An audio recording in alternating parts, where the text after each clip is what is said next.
말기암은 전이성암입니다. 즉, 종양이 성장하여 신체의 다른 부위로 퍼졌습니다. 어떤 종류의 암이라도 즉시 발견하고 치료하지 않으면 말기암이 될 수 있습니다. 죽기 전에 꼭 한국을 가보고 싶었습니다.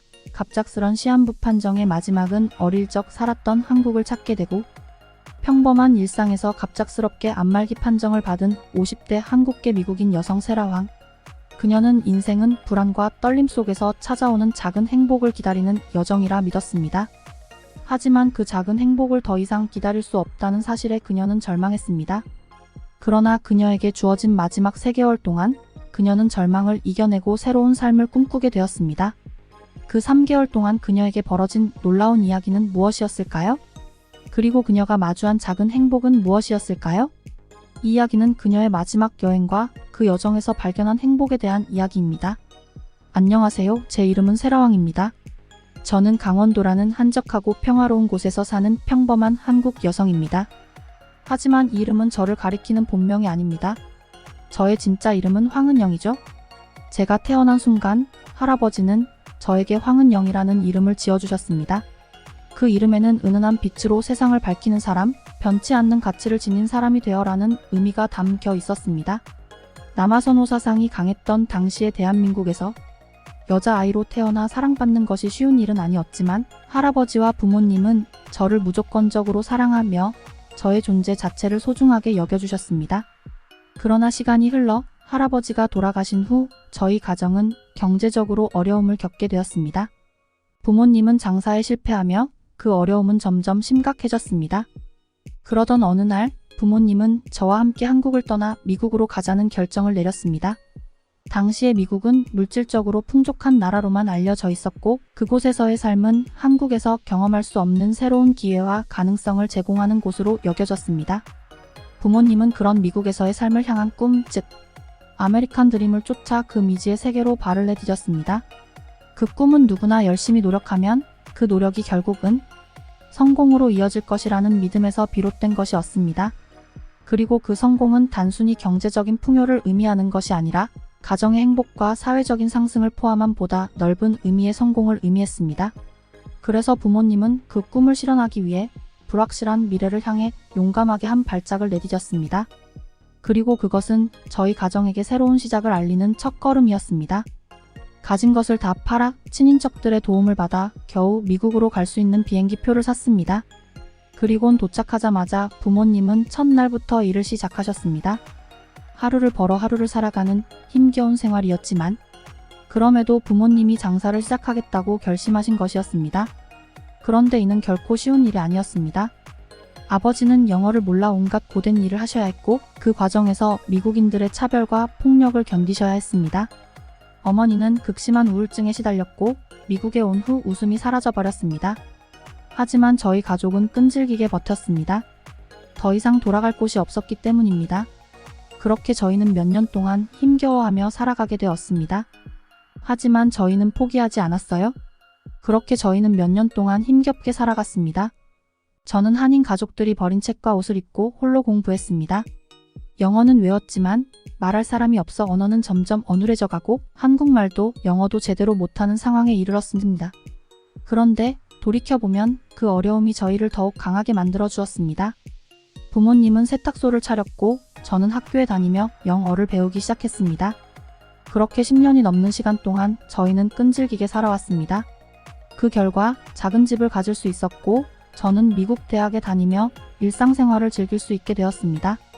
그리고 부모님이 지그시 나이가 들어 허리가 굽고 세탁소의 마감이 점점 빨라질 때쯤 직장에서 만난 남성과 오랜 연애 끝에 결혼을 하게 되었고 동양인인 저희 가족들을 기꺼이 환영하고 반기며 맞이해준 시댁 식구들과 함께하며 꿈꾸던 결혼 생활을 이어갈 수 있었습니다.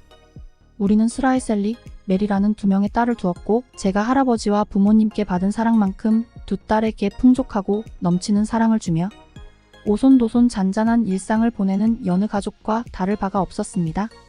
하지만 사람의 일은 역시 한치 앞을 모른다고 했던가요? 한국의 어느 작은 달방에서 태어난 제가 갑자기 미국인이 될 줄 그 누구도 몰랐듯 갑작스레 저에게 닥친 끔찍한 일 또한 아무도 예상하지 못했을 것입니다. 오직 신만이 알 수 있었을 테죠. 40대 중반에 들어서며 다니던 직장을 그만두고 S를 쓰는 작가의 도전에 늘 배우는 삶을 살고자 했던 저에게 신의 시험이 시작되었습니다. 폐경을 해도 이상하지 않은 이 나이에 갑자기 생리의 양이 미친 듯이 늘어나고 전에 없던 생리통이 생기기도 하며 요통, 변비 등의 직장 생활을 할 때도 심하지 않던 증상들이 매일매일 심각해지기 시작했습니다. 별스럽지 않게 여겼고 처음 도전하는 작가라는 일에 대한 걱정과 피로감 때문일 것이라고 생각하며 대수롭지 않게 보냈던 시간들. 하지만 더 이상 참을 수 없을 만큼 불편하고 번거롭고 고통스러운 통증에 저는 병원을 찾았습니다.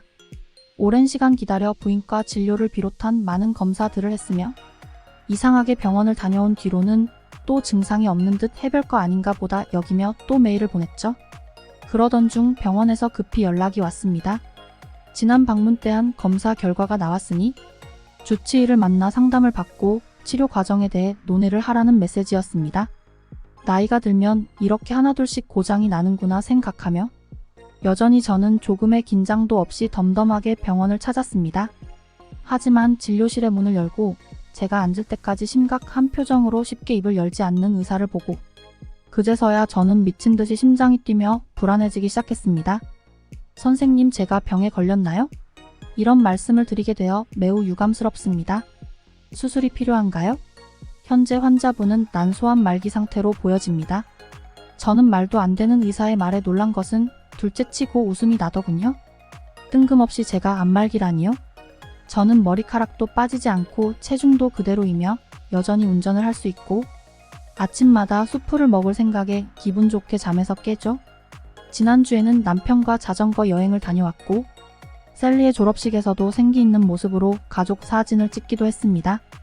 그런 제가 암말기라니요? 오진 아닌가요? 저는 지금 멀쩡한걸요? 제가 말기암 환자처럼 보여지나요? 모든 촬영 조직 검사 결과 점액성 난소암이 맞습니다. 수술을 통해 암세포를 제거하고 전이 여부를 살펴보아야 더 정확한 진단을 내릴 수 있겠지만 시간이 그리 많지는 않네요.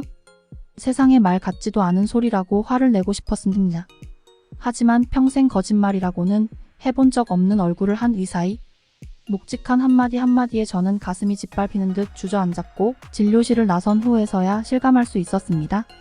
믿기지 않는 현실에 저는 두 다리에 힘이 풀려 한동안 병원 밖을 나서지 못했습니다. 병원 내부에서 환자복을 입고 돌아다니는 수많은 사람들을 보며 나 역시 저 중에 한 명이 되는 걸까 생각하니 그제서야 복받쳐 우리는 감정과 엄청난 눈물이 쏟아지기 시작했죠. 1시간을 가까이 오열을 하며 울던 저에게는 오로지 두 딸과 남편 그리고 연로하신 부모님 생각뿐이었습니다. 내가 없이 남겨질 그들이 얼마나 슬퍼할지 괴로워할지 생각하니 마음이 산산조각이 날 것만 같았어요. 주님, 제발 집으로 돌아가는 순간에도 저는 멈추지 않는 눈물 때문에 운전조차 제대로 할 수 없는 상태였습니다. 집 앞에 도착해서도 쉽사리 들어갈 수가 없었어요.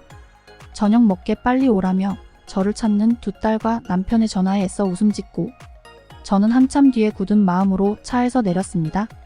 이왕 이렇게 된 거 빨리 밝히고 함께 해결 방법을 찾아가 보는 것이 합리적이라는 생각이었죠. 할 말이 있어? 나 병원에서 검사 받았는데 난소암 말기라고 해. 그게 무슨 말이야? 여보, 엄마 거짓말하는 거지 무슨 말을 하는 거야? 가족들은 믿기지 않는다는 표정으로 저를 바라보았지만 이내 울음을 터뜨리는 저의 모습에 앞으로의 현실을 직감한 듯 함께 울며 어떤 말도 할 수 없었습니다. 마른 세수를 하며 뚝뚝 눈물을 흘리는 남편, 엉엉 우는 셀리, 그리고 저를 가만히 안아주는 메리. 이날 우리 가족은 태어나 가장 많은 울음으로 서로를 위로했습니다. 생각 외로 메리는 빠르게 마음 정리가 끝난 것 같았습니다. 난소암에 대해 찾아보고 공부하며 초기, 중기, 말기 때의 증상과 진행 속도, 수술 후 완치 여부 등 정말 많은 정보들을 찾아보며 긍정적인 대안들을 공유하기 시작했죠.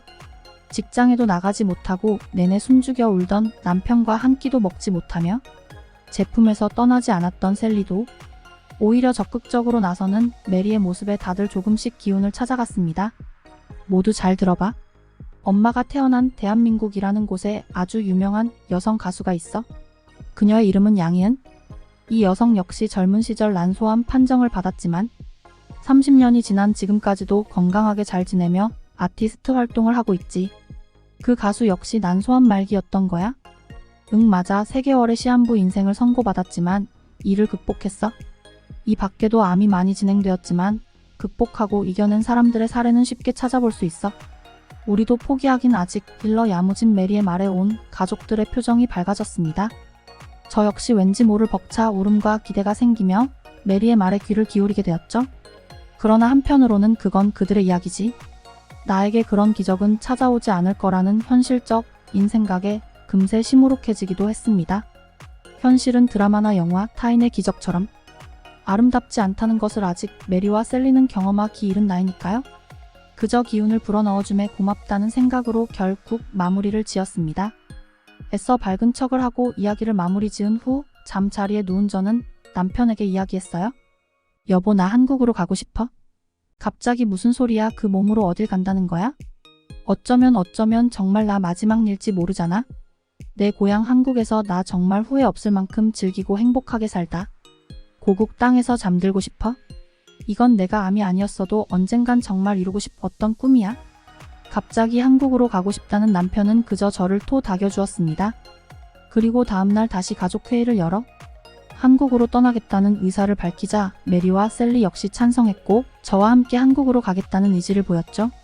그렇게 저는 미국에서 종양을 제거하는 수술이 끝나고 몸이 회복되자마자 일사불란하게 한국행을 준비하게 되었고 일을 해야만 하는 남편만 미국에 남은 채 두 딸과 함께 태어난 고향은 아니지만 바다와 산이 조화롭게 어우러져 있으며 공기도 좋고 풍경이 아름답기로 유명한 강원도로 떠나게 되었습니다. 미국에서처럼 마당이 크고 방이 많고 3층으로 이루어진 대저택은 아니었지만 돌담을 쌓아 만든 담벼락과 어린 시절 할아버지 댁에서 보았던 따뜻한 온돌 바닥이 반겨주는 집, 울창한 숲이 앞뒤로 에워싸져 있고 마음만 먹으면 얼마든지 갈 수 있는 바다가 드리워진 작은 농가 주택이 제가 살게 될 곳이었습니다. 커뮤니티에서는 강원도는 텃세가 심하다는 말이 KA 많았지만 미국인이나 한국에서 태어나 늘 고국을 그리워하고 또 말기암 환자라는 사실 때문인지 동네 주민들은 저를 지극히도 잘 챙기고 아껴주었어요.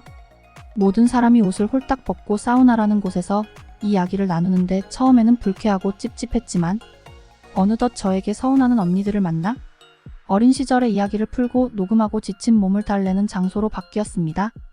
메리와 셀리 역시 강원도도의 매력에 흠뻑 빠져 많은 곳들을 여행 다니며 한국에 이렇게 아름다운 곳이 존재하는지 몰랐다고 메일을 웃으며 보냈습니다. 늘 토스트와 스테이크, 스티와 빵만 먹던 저희에게 흰쌀밥과 달래나물, 고사리, 무침소라는 참 생소했지만 희한하게 먹고 나면 속이 편하고 자꾸 맵기 찾게 되니 제가 말기암 환자라는 사실조차 때때로 잊게 되었답니다. 강원도의 병원에서 주기적으로 치료를 받기로 했으나 사실 처음엔 말기인데 치료가 무슨 의미겠어. 그저 목숨이 닿을 때까지 유유자적 이렇게 자연을 즐기며 살고 싶어라는 생각으로 불편해도 병원을 잘 가지 않았어요. 하지만 말기암에 36개월밖에 가망이 없다고 했던 저는 강원도에서 벌써 4개월이라는 시간을 보내고 있었고 메리와 셀리의 등살에 못 이겨 한 번씩 병원을 갔지만 진행이 빠르지는 않다라는 이야기에 얼떨결에 계속해서 제 생명은 연장되고 있었죠. 시한부 선고대로였다면 나는 다음 달에 이미 세상을 떠나는 건데 엄마, 우리에게도 기적이 일어나고 있는 건 아닐까? 맞아, 강원도에 오고 나서 엄마의 표정과 행동이 많이 달라졌어. 강원도의 바다 내음, 울창한 숲속을 가득 채우는 피톤치드향, 불면 부는 대로 멈추면 멈추는 대로 자연스레 움직이는 가을 바람과 떠다니는 구름들. 이 모든 강원도의 자연이 저를 보듬고 있는 것일까요? 저는 이상하리만큼 암진행이 더 되어졌고 금세 피곤해지긴 해도 활동을 할 수 있었으며 오히려 마음은 더욱 가벼워지며 활기가 생기기 시작했어요. 선주야, 밥 먹은 이웃집의 언니가 또 저희 끼니를 챙겨주러 왔습니다. 한국 음식을 하나도 할 줄 모르는 저를 위해 늘 위해서 3인분의 반찬을 만들고 처음 보는 채소 요리와 영양가가 풍부한 한식을 대접해 주었어요. 이웃집 언니 말고도 제 소식을 들은 동네의 많은 주민들이 오며 가며 저를 보살피고 몸에 좋다며 이것저것 가져다 주는 등 의학적 기술보다 더 효과적인 따뜻한 마음을 나눠주었습니다. 그리고 한 달 만에 다시 병원을 갈 날이 왔습니다. 이상하게 그날은 너무나도 긴장이 되었어요. 멀쩡한 상태였지만 난소암 말기 판정을 받았을 때처럼 지금 아무렇지 않은데 갑작스럽게 다시 더 짧은 시한부 선고가 내려지면 어떡하나? 이제 정말 빠르게 진행되고 있다고 하면 어떡하나 불안한 마음에 절로 손에 땀이 쥐어졌죠. 메리와 셀리는 그렇게 축축한 제 손을 꼭 잡고 안아주며 모두 괜찮아질 거라고 속삭이고 저를 다독여 주었습니다. 네, 그게 무슨 말씀이세요? 하지만 진료실에서 들은 소식은 역시나 충격적이었습니다. 말씀드린 그대로입니다. 그러나 이 충격의 의미는 조금 남다릅니다. 다시 한번 말씀해 주실 수 있겠어요? 미국에서 하셨던 수술도 잘 되었고 다행히 전이가 많지도 않았었죠? 양쪽 난소 주변의 림프절과 지방 조직까지 말끔히 제거를 했으나 말기로 진행되었기에 쉽게 회복할 수 있을까? 저희 쪽에서도 걱정이 많았지만 다행히 경과가 좋습니다. 포기하지 마시고 항암을 시작해 보시는 건 어떠실까요? 어차피 말기이니 급한 수술만 하고 그저 덤덤히 시간을 보내다 갈 때 가자 생각했던 제게 상상하지도 못한 이야기였습니다. 항암을 한다는 것은 가능성을 염두한 것이고 경과가 좋다는 것 또한 제가 당장은 죽을 확률이 낮다는 의미였으니까요. 저는 이 꿈만 같은 소식을 얼른 전하기 위해 당장 진료실을 뛰쳐나와 메리와 셀리에게 말했고 우리는 얼싸안고 그렇게 한참을 울었습니다. 당장 병이 없어진 것도 아닌데 말이죠. 그리고 남편에게 전화해 얘기하니 당장 휴가를 내고 한국으로 오겠다며 잔뜩 흥분한 채 소리를 쳤죠. 그렇게 힘겨운 항암 치료도 저는 가족들과 주민들의 응원, 보살핌으로 잘 이겨내었고 마치 선물을 받든 계속해서 저의 삶은 연장되어 가고 있습니다. 이 끝이 언제가 될지 어떤 모습일지 모르겠지만 저는 저희 병을 이길 수 있게 해준 이 아름다운 한국 땅, 한국의 모든 이들에게 할아버지가 지어준 제 이름처럼 죽을 때까지 베풀고 나누고 살고자 합니다. 말기암 환자를 간병할 때 가족들은 치료 방법과 완화 의료에 대해 배워 환자가 최대한 편안하게 지낼 수 있도록 도와줄 뿐만 아니라 환자가 고통을 이겨낼 수 있도록 정서적인 지지도 해줘야 한다. 생애 마지막 날의 암,